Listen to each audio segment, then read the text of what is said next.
I had 3 loads of gels, nothing happened, and they finally put in the balloon catheter into my cervix. And basically, it was a very, very painful process. I had an obstetrician who did that. There was a midwife in the room. I had to put my legs, basically lay down into some chair and have my legs up in a stirrup.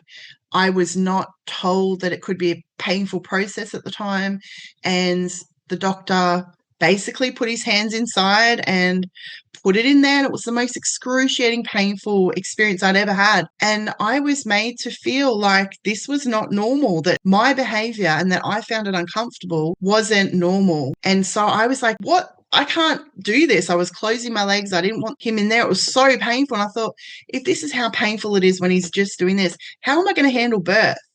But the difference between this is that he was physically trying to jam something into my cervix, which was hard and closed and really tightened up. Of course, it's going to be painful. But there was no consent or conversation around this process or procedure.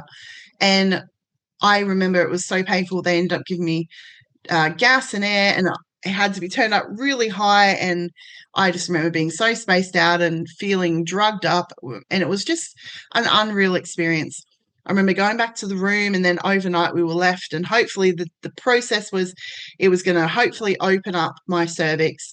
They came in at 5 o'clock or some ridiculous time in the morning and said, oh, it hasn't worked. Okay, well, the team's coming on board soon, so they'll come in and talk to you about your options.